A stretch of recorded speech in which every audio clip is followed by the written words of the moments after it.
Assalamualaikum warahmatullahi wabarakatuh. Saya Nabila Fortune Muslimah dengan NIM 2024101142 akan menjelaskan tentang modul 1 data mining kelas C.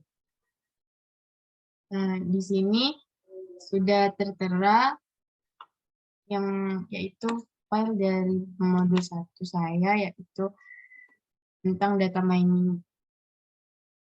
Yang pertama, karena di modul tertera disuruh mengerjakan yang hanya di board saja atau di tebal saja. Jadi yang pertama itu ada kode 1 yang F. Yaitu soalnya yaitu buatlah array 2 dimensi berikut menggunakan NumPy. Jadi di sini kita mengimport dulu modulnya atau library-nya NumPy.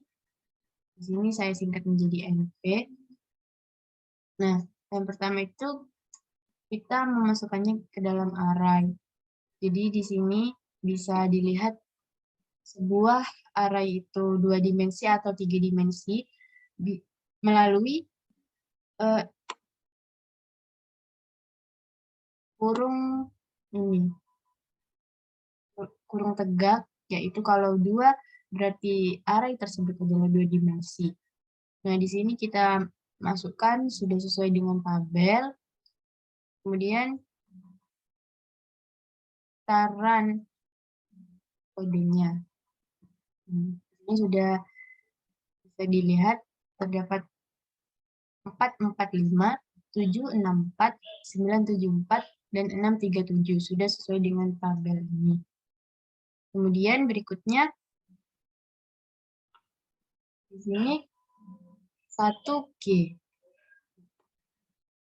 Di sini tertera dengan soal buatlah array 3 dimensi berikut menggunakan NumPy. Di sini terdapat 3 tabel. Nah, yang pertama kita mengimport NumPy-nya terlebih dahulu. Dan kita menggunakan di sini menggunakan Google Colab ya. Kemudian di sini kita tulis atau kita definisikan terlebih dahulu arraynya.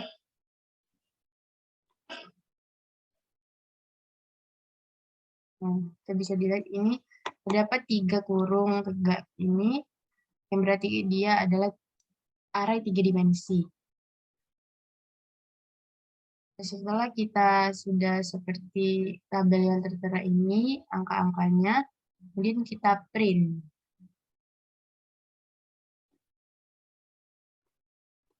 Nah, di sini sudah otomatis terdapat jarak di antara matriksnya. Kemudian berikutnya kode 2. Tambahkan angka 1 pada setiap bilangan di garis ganjil array berikut. Kemudian tambahkan angka 2 pada setiap bilangan di kolom genap array berikut. Jadi kita disuruh menambahkan bilangan pada baris ganjil array berikut. Jadi di sini sudah terdapat tabelnya yang terdapat 4 kolom dan 4 baris. 5 baris. Gitu. Jadi di sini tertera tambahkan angka 1 pada setiap bilangan di baris ganjil array. Jadi berarti 135. Dan untuk ditambahkan angka 2 pada setiap bilangan di kolom genap array, kolom. Berarti di sini. Berarti 2 dan 4. Baris 2 dan baris 4. Yang kemudian jika kita ubah menjadi ke dalam indeks ya. Karena indeks dimulai dari 0, jadi ini terdapat 0, 1, 2, 3. Indeks 0, indeks 1, indeks 2, dan indeks 3. Kemudian sama halnya dengan barisnya, jadi dimulai dari 0. Nah, yang pertama kita import NumPy-nya terlebih dahulu. Kemudian kita masukkan angka-angka di dalam tabel ini ke dalam array. Ya, ini kan di sini arraynya tuh 2 dimensi ya, jadi kita masukkan dia ke dalam kurung 2. Kemudian di sini 0, 5, 2, 0, 4.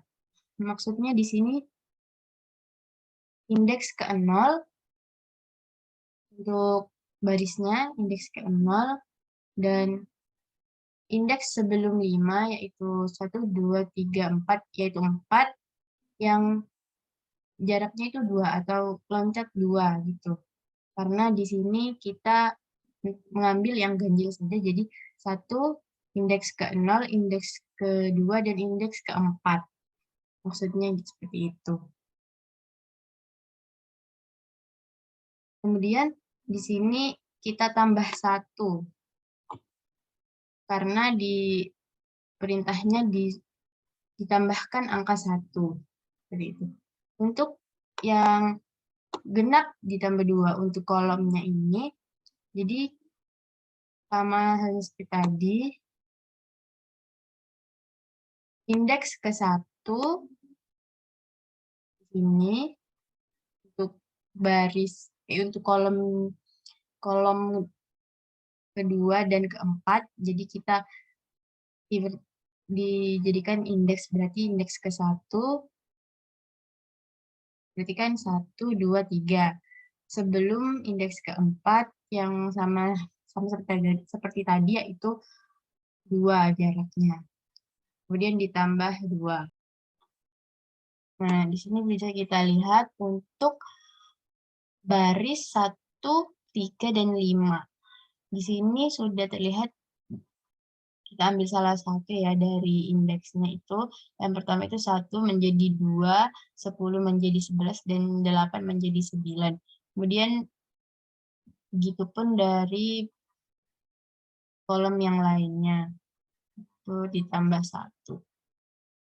Kemudian untuk penambahan kolom genap, bisa dilihat di sini 0 sampai 5 ini merupakan indeksnya dari baris. Kemudian dimulai dari kolom 1, indeks 1 di kolomnya itu sampai sebelum indeks 4, yaitu tadi kan 2 dan 4, berarti 1 dan 3. Jadi indeksnya itu sebelum 4. Kemudian jaraknya sama, 2 karena genap. Kemudian ditambahkan 2. Jadi kita print.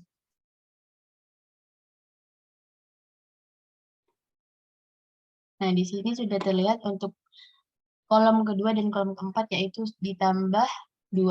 Jadi 8 menjadi 10, 2 menjadi 4. Gitu. Begitupun yang angka di bawah-bawahnya. Lalu kita ke kode 2 yang E. Soalnya itu baliklah sumbu Z array 3 dimensi berikut. Jadi di sini kita bisa mengubahnya dulu, yaitu ini. Bukan mengubahnya, yang kita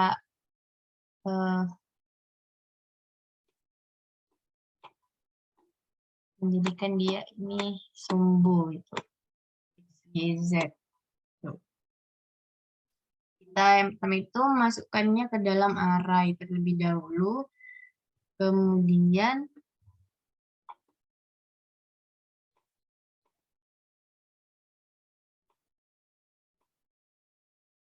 kita print karena sebagai perbandingan dari sebelum dibalik dengan sesudah dibalik di sumbu Z.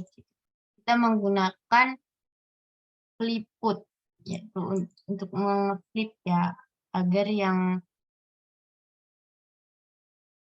X menjadi Z dan Z menjadi X.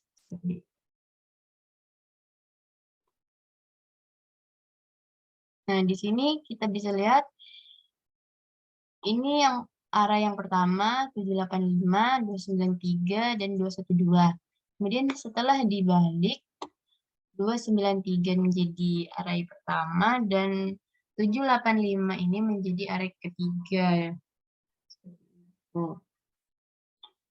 Matriks ke-1 berubah menjadi matriks ketiga dan matriks ketiga berubah menjadi matriks pertama gitu ya.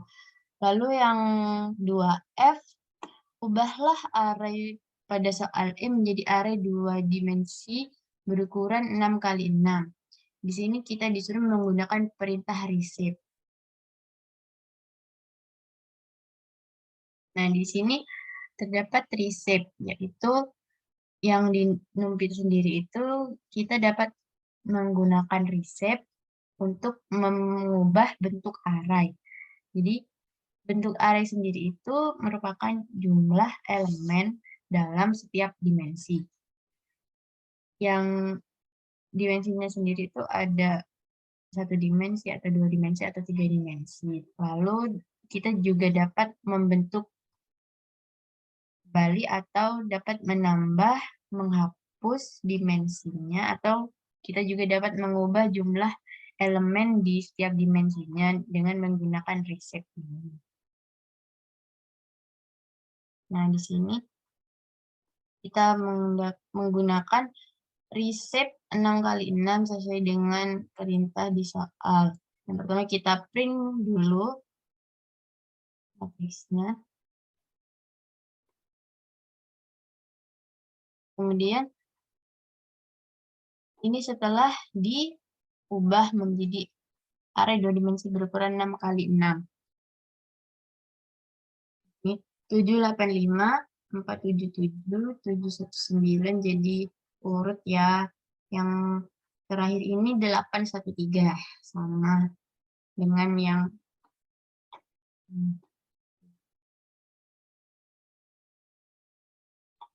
ini kan arraynya sudah 2 dimensi ya, yang sebelumnya di sini ada 3.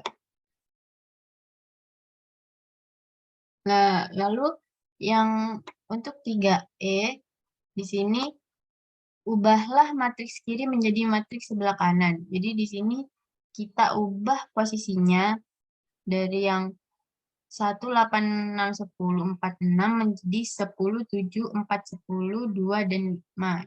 Yaitu kita menukarnya dari sama-sama 2 kali 3 untuk barisnya, baris dan kolomnya. Oke, untuk yang pertama ini kita mengimport NumPy-nya terlebih dahulu dan kita memasukkannya ke dalam array, memasukkan angkanya ke dalam array. Kemudian kita print dulu agar kita bisa melihat perbandingan sebelum dan sesudah diubah posisinya di matriksnya. Lalu kita seperti yang saya katakan tadi, kita bisa melihat dari indeksnya untuk mengubah posisi tersebut. Jadi kita bisa membaginya menjadi 4 array. Ini kita permisalkan menjadi 4 array. Yang pertama itu array pertama, array 0 sampai array sebelum array 0 indeks ke 0 sampai indeks sebelum 3 itu 5, 7, 9. Nah, di sini 0, 2 itu merupakan 0 dan kolomnya 2. Gitu. Kemudian untuk array 2 itu indeks ketiga dan sampai indeks sebelum 6. Kemudian array ketiga ini sama seperti posisinya seperti array 1 dan array 4 ini sama posisinya seperti array 4 ini sama dengan posisinya seperti array 2 seperti itu. Di sini dan di sini. Kemudian kita bisa menggunakan concatenate ini yaitu merupakan join ya, bisa dikatakan itu join. Jadi yang pertama itu kita gabungkan array 4 dan array 2, kemudian menggunakan axis 1. Axis 1 ini apa maksudnya? Untuk mengacu pada sumbu vertikal atau kolom. Jadi ini array 4 dan array 2 ini merupakan untuk kolomnya ya. Ini 2 kolom.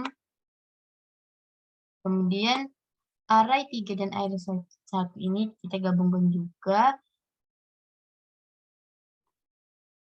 menggunakan axis 0 karena kita mengacunya itu pada barisnya. Kemudian kita print resultnya.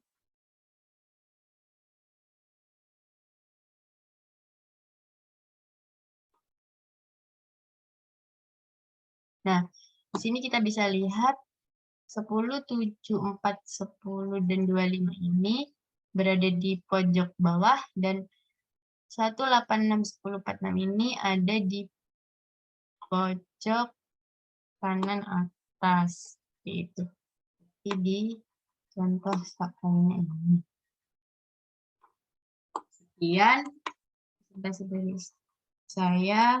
Yang lebihnya mohon maaf. Assalamualaikum warahmatullahi wabarakatuh. Terima kasih.